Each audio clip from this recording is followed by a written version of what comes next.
Hello all. This year we decided to take an adventurous trip to Anamalai range, which is a part of the Western Ghats. If one is a nature lover, passionate about animals, plants, and fresh air, and also enjoy observing the cohabitants, join us in this video. We started from Trichy at 8 in the morning, traveled along the Dindigul Road, Palani Hills to reach our first destination, which is the Amaravati Crocodile Farm and Dam. This is approximately 4 hours drive from Trichy. It was almost 12 in the noon when we reached the place. In order to enter the Amaravati Crocodile Farm, there is an entry fee. So we walked to the ticket counter, purchased the tickets, and we went inside. You could see there are two major spots. One spot had an open room-like arrangement with water tanks and free space for crocodile movement, whereas the other had a huge barricaded tank with more than 20 to 30 crocodiles. In total, easily it is more than 80 crocodiles in this farm. Surrounding the area, there is a park for the kids to play. It looks like crocodiles were once threatened to near extinction in Amaravati, Periyar, and other perennial rivers. So this project of captive breeding came into existence at Amaravati. Actually, the farm collects crocodile eggs from the wild clutch and they are rearing them here in this captivity. This farm has been established in 1976 and is the largest crocodile farm in India. As we all know, basically in India there are three major species of crocodiles. The one which is present here in Amaravati is broad-snouted mugger crocodiles, also known as marsh crocodiles. The main food for crocodiles include fish, other reptiles, small and large mammals, and are sometimes dangerous to humans also. In this farm, we saw crocodiles of various sizes. Then we took a brief walk around the park. And for those who can't stand the bad smell, it would be difficult to go around as it was stinking. So just be aware. Then we clicked few pictures and we bid a bye to the crocodiles. We proceeded to the next stop, which is the adjacent Amaravati Dam. This takes only few minutes to reach from the crocodile farm. The Amaravati Dam is constructed in 1957 across the Amaravati river, which was primarily meant for irrigation and flood control. But interestingly, now it houses 4 megawatt hydroelectric power station as well. So if one is lucky, you might spot a crocodile in this reservoir. However, we were not that lucky to see a crocodile in this, but we did enjoy the beautiful fishes and also many birds in the dam. So basically, if you are interested on reptile families, you may pay a visit to this Amaravati Crocodile Farm and the adjacent dam as well, because you never know, you may spot a crocodile.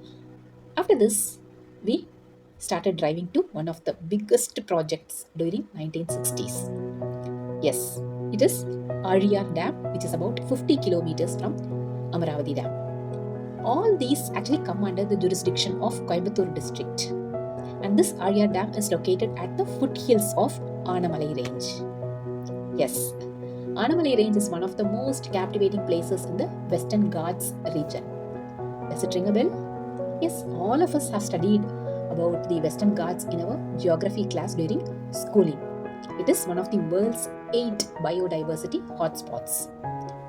This mountainous region from Tamil Nadu to Gujarat spans approximately 1600 kilometers, which is present across Tamil Nadu, Kerala, Karnataka, Maharashtra, Goa, and Gujarat. Actually, Western Ghats is home to a rich diversity of flora and fauna. You will be very much surprised to hear that Western Ghats have over 5,000 plant species, 179 amphibian species, 227 reptile species, 288 freshwater fishes, 139 mammal species, and more than 500 bird species. These numbers make the Western Ghats an unique hotspot in the world. Additionally, the Western Ghats also play a critical role in bringing rainfall to our country. And also they have a rich history that predates even the formation of the Himalayan mountain range. But unfortunately, during the 1800s, there was a significant imbalance in the ecosystem during the British period. British people, in order to carry out the construction of railways and shipbuilding industry, they were in need of more of teak trees. So they had to grow a lot of this, and they went on cutting down other species of trees. This they called as the scientific forestry. And particularly they were cutting off teak in the Anamalai range, and they used to ship them from Anamalai range to Trichy and Bombay for shipbuilding and construction of railway tracks. This eventually resulted in the negative impact on the area's ecosystem. So during 1950s and 60s, this necessitated the Indian government to implement several schemes including Project Tiger, national parks, forest reserves and Parambikulam Aliyar project in order to address the deforestation issue and also animal extinction in the Western Ghats region. So in this context, if you see, Aliyar Dam is one of the historically significant scenic must-visit spots according to me. This Aliyar Dam is around 2 kilometers long stretch which receives water from the upper Aliyar reservoir and also the Parambikulam reservoir through a contour canal. This is the beauty of this Aliyar Dam. Though the construction was actually started during 1959, the dam was inaugurated sometime during 1962. And the main purpose during the construction was only for irrigation. This comes under the Parambikulam Aliyar project scheme. If you need more details, this needs a separate video by itself as it is a huge project. But still, if you are interested, you may wish to read Asiavin Poriyal Adisayam by S. Gopu. Just to cut a long story short, this multipurpose project has 10 dams, 4 powerhouses, 6 main tunnels, and 7 irrigation canals. These were all constructed in a holistic way to divert and integrate 8 west flowing rivers. Among these 8 rivers, 6 are in the Anamalai hills and 2 are in the plains. Those rivers are Anamalayar, Tunakadavu, Sholayar, Nirar, Peruvaripallam and Parambikulam, which are in the Anamalai hills. The 2 rivers Aliyar and Palar are in the plains. Why it is called as Aliyar is Ali means kadal in Tamil, that is ocean. The water flow was so enormous like an ocean, it was named Aliyar, and it is also popularly known as Akshaya Patram. This reservoir is home to many indigenous fishes, including 40 species belonging to 13 different families. And this Aliyar Dam is never short of an engineering marvel. So to me, it is a must-visit place. As we say, Neerindri Amayadu Ulagu. After taking a walk along this Aliyar Dam and also after taking few pictures, we started driving to Valparai and to stay over there. On day 2 at 9 a.m., we started taking a drive to the Balaji temple at Valparai. This is a very pristine environment and was giving a very serene experience. We had to stop the vehicle at the entrance of this temple, beyond which we have to take a walk, which is about half a kilometer to reach the temple. This is located in a very scenic place surrounded by tea plantations and dense forest, so the place is so cool. We had a nice darshan of Lord Balaji and Padmavati Taya Sannidhi. At the outset, it looks like mimicking Tirupati Balaji temple, just a miniature of that. Garden is being maintained here, but sadly photography is not allowed, so we were unable to click any pictures over there. So from Balaji temple, we started driving to the top slip. This top slip lies in the Anamalaitigerreserve area. As far as this location, the journey is more enjoyable. Yes, in order to reach the top slip, we have to take 40 hairpin bends from the foothills. Entering the Anamalai Tiger Reserve, there is a checkpoint. As we ride through the top slip, there are many viewpoints to enjoy the breathtaking scenes around. We can also see the Aliyar Dam, which is in the plain of Anamalai range. And this Anamalai Tiger Reserve is home to more than 2,000 plant species, 70 amphibian species, 120 reptile species, 70 freshwater fish species, 80 mammal species, and more than 300 bird species. Yeah, all these numbers sound so interesting. So we stopped at a place known as Waterfalls and we sipped a cup of fresh tea. It was so naturally tasting. Then we reached the top slip and we checked in the tree house and bamboo hut accommodation. For this, we had already booked the rooms. Since it was just about 5 p.m. or so, we went for a jungle safari. Thank God we got a very, very passionate guide. He was sharing so much of information about the Anamalai Tiger Reserve and in fact about Parambikulam Aliyar project as well. I could see it was so close to his heart. He actually mentioned about one of the most important persons behind this Anamalai Tiger Reserve still staying green. It is none other than Hugo. He was basically a Scottish guy, but during British period, he got the opportunity to work in this region. Seeing the plantation's destruction under the scientific forestry scheme, he was heartbroken. He realized that massive tree cuts had happened. Looks like more than 40,000 trees were cut every year for a while during late 1800s. So this only actually had led to the deforestation and an imbalance in the ecosystem. In the meanwhile, one may wonder why this place is known as top slip. It looks like after cutting the trees, they were slipped from the top to reach the plain. So that is why it is called a top slip. Or in some cases, even they had used elephants to carry all the logs of woods along this mountain down to the plain.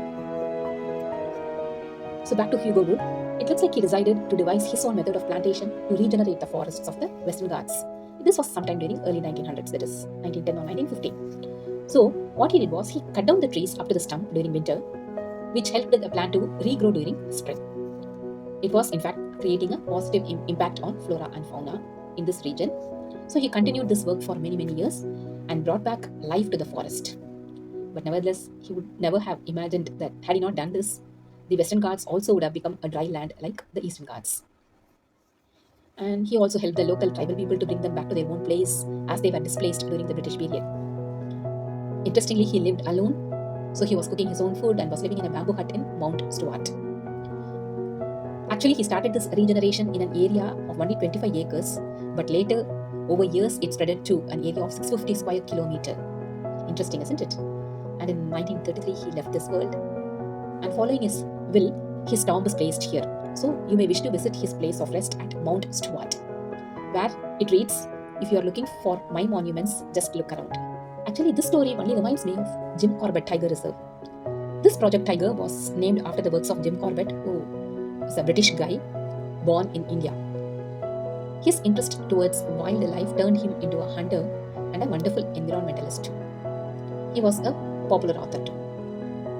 Along his life, his passion was around only wildlife, which he carried out as a happy bachelor. And he was joined by his loyal spinster sister Margaret Corbett as well. Lots of interesting similar stories around these tiger reserves. Well, back to the jungle safari at Top Slip. We saw several animals during the jungle safari that include variety of deers, bisons, bear, lion-tailed monkey, squirrels, peacocks, peafowls, elephants, just to name a few.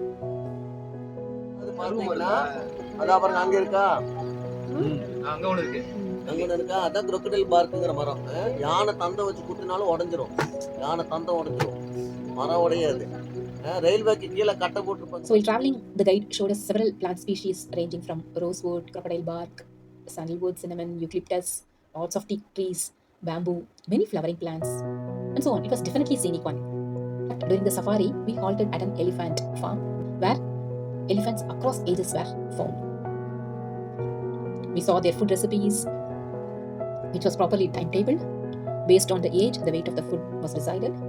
But mostly, the menu included rice, millets, sugarcane, ragi, which was made into 1 kg cubes, which we call it as kavalam. By the way, I forgot to mention the name Anamalai is due to the huge presence of elephant population in this region.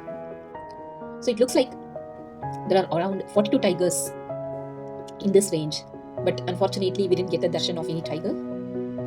So after having a nice jungle safari, we returned back to our tree house. And the weather was cold. We were advised not to open the room during night as wild animals used to keep roaming in the night. And just before the dinner, we had a tribal dance program which we enjoyed thoroughly. Next, we moved on to the Parambikulam, which belongs to the Kerala division. We checked in at the Parambikulam reserve range and hopped on the vehicle arranged by the Kerala Forest Range. We again had another jungle safari where we see the Parambikulam Dam and spotted similar set of animals like lots of deers, lion-tailed monkeys, squirrels, peacocks, and so on. It was yet another memorable safari. And here we see one iconic teak tree. This actually has survived the exploitation and is about 460 years old tree. It is called Kannimara teak and is now a tourist attraction on the Parambikulam side.